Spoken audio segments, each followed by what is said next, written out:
Shalom teman-teman. Bersyukur pada pagi hari ini kita diberi kesempatan untuk beribadah dan mendengarkan firman Tuhan. Sebelum kita mulai ibadah ini, mari kita berdoa terlebih dahulu. Mari kita masuk dalam doa. Tuhan, kami bersyukur pada pagi hari ini kami diberi kesempatan untuk beribadah online. Kami juga menyerahkan setiap kami untuk beribadah dalam pelayanan dan juga hamba-Mu yang akan menyampaikan firman. Kami juga menyerahkan anak-anak-Mu yang di rumah yang mengikuti ibadah online ini, Tuhan. Kiranya Tuhan urapi, Tuhan layakkan setiap kami. Hanya di dalam nama-Mu kami berdoa. Amin. Dalam hidup ini memang pergumulan bisa menerpa kehidupan kita. Namun kita harus percaya bahwa Tuhan selalu ada bersama kita. Kita harus selalu percaya kita kepadanya. Kita harus minta pertolongan dari Dia.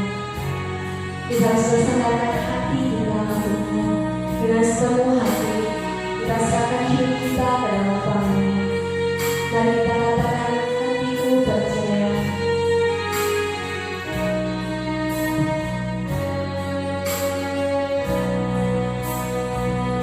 Hatiku percaya.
Benar Tuhan, kami harus percaya kepadamu, karena hanya Engkaulah Tuhan yang sanggup memberikan kami kekuatan di dalam kami menjalani kehidupan yang penuh dengan tantangan, yang penuh dengan pergumulan.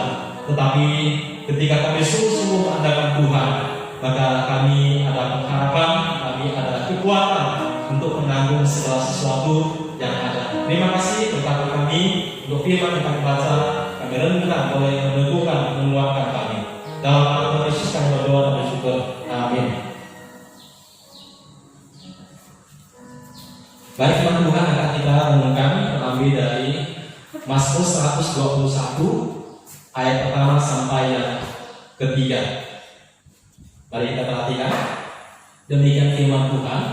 Aku melayangkan mataku ke gunung-gunung, dari manakah akan datang pertolonganku? Pertolonganku ialah dari Tuhan yang menjadikan langit dan bumi. Ia takkan membiarkan kakimu goyah, penjagamu tidak akan terlelap.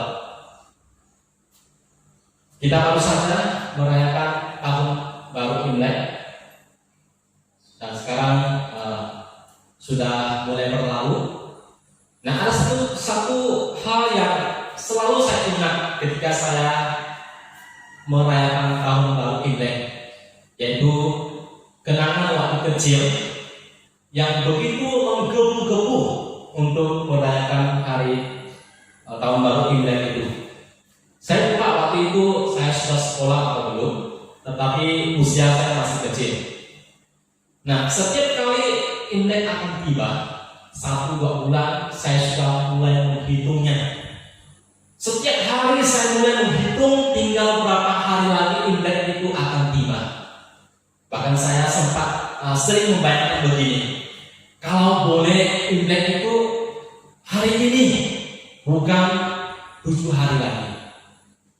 Kalau boleh hari ini, bukan 3 hari lagi.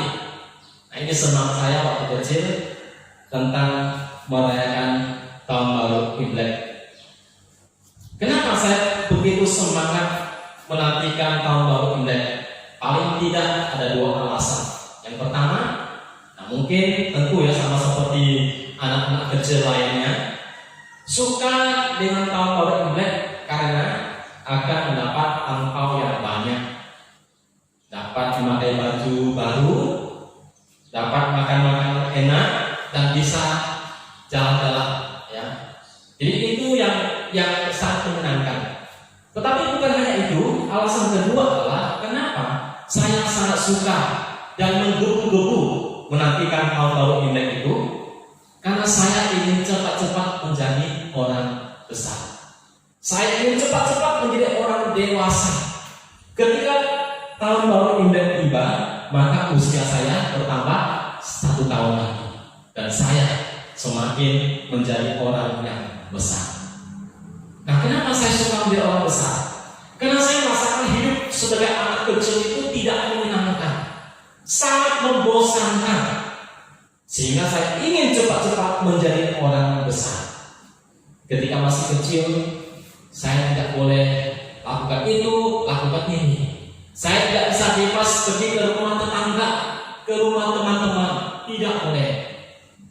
Saya tidak bisa ketika suka sesuatu mainan, tidak dapat membelinya dengan sesuka hati. Minta uang sama mama tidak kasih.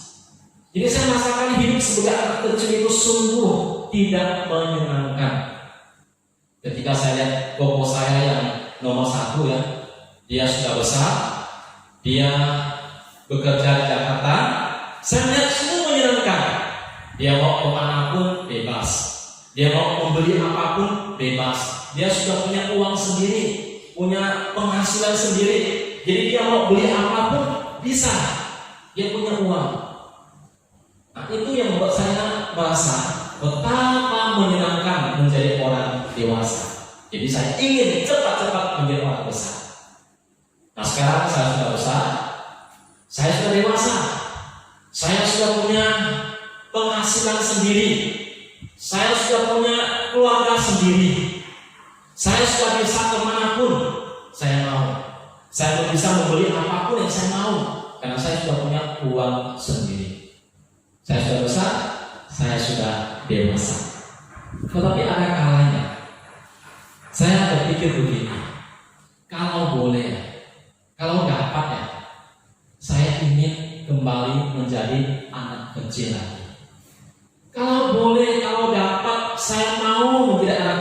sekali. Kenapa?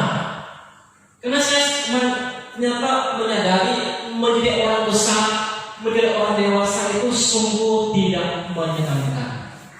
Lebih baik menjadi anak kecil, happy aja, walaupun orang tuanya mungkin lagi kesulitan uang, ya bisa happy, bisa bermain, berlari ke sana kemari, sungguh menyenangkan. Tetapi ketika saya sudah menjadi orang besar, saya merasakan hidup ini sangat sulit.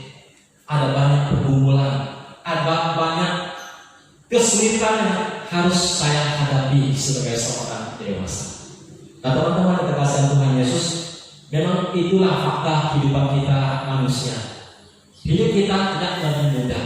Semakin hari hidup itu akan semakin sulit untuk kita jalani.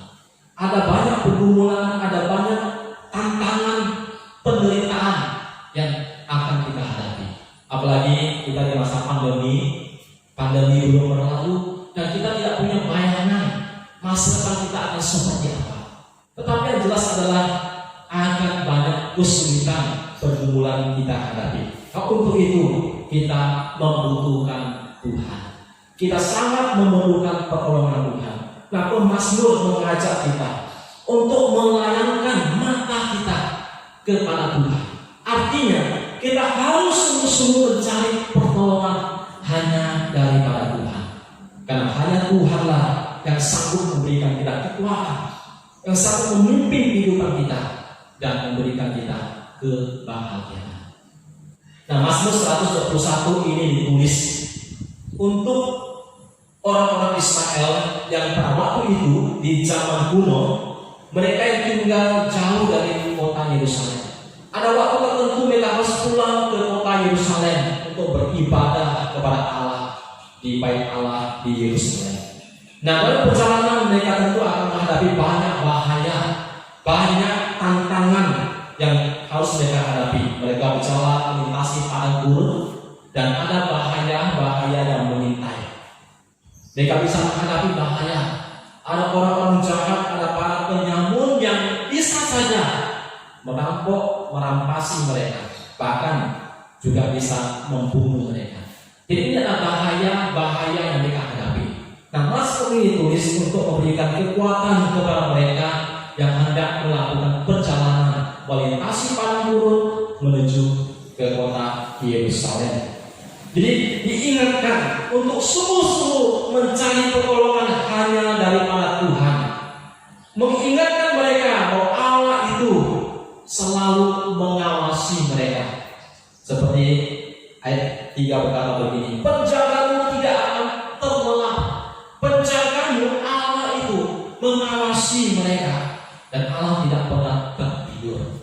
Allah mengawasi, Allah memperhatikan, dan Allah akan menuntun kehidupan mereka, perjalanan mereka selamat sampai ke kota Yerusalem, ke bait Allah. Jadi Mazmur ini memberikan kekuatan kepada mereka untuk sungguh-sungguh mengandalkan pertolongan Tuhan. Nah, jika mereka sungguh-sungguh mengandalkan pertolongan Tuhan, maka ada janji Allah akan memberikan pertolongan kepada mereka, Allah akan menuntun mereka, Allah akan menjaga mereka, sehingga mereka tetap boleh merasa aman di dalam penjagaan Tuhan. Nah, ini juga memberikan penghiburan kepada kita. Hidup kita di tengah-tengah dunia ini juga tidak mudah. Kita menghadapi banyak pergumulan, banyak kesulitan. Tetapi ketika kita sungguh-sungguh mencari Tuhan, mengandalkan Tuhan, melayangkan mata kita kepada Tuhan, maka Allah akan memberikan kita pertolongan. Dia mengawasi kita, Dia memperhatikan kita, dan Dia menjaga kita. Dia adalah penjaga yang tidak pernah tertidur. Dia selalu memperhatikan kita.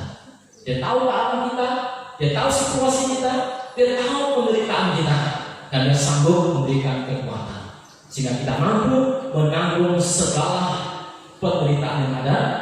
Bahkan Dia memberikan kita hati yang aman, hati yang damai, hati yang bersukacita meskipun di tengah-tengah kehidupan yang penuh dengan penderitaan. Nah, itu adalah Allah yang sanggup memberikan pertolongan. Mari sebagai anak-anak muda, kita punya masa depan yang akan kita capai, mari kita sungguh-sungguh memandang kepada Tuhan. Percaya hidup kita untuk dituntut oleh Tuhan, maka Allah akan memberikan kita masa depan penuh dengan pengharapan. Meskipun dunia kelihatan suram, keadaan semakin sulit, tetapi Allah itu adalah Allah yang hidup, yang selalu mengawasi kehidupan kita. Maka sungguh-sungguh kita mengandalkan Tuhan. Kiranya firman ini boleh menemukan, boleh menguatkan setiap kita.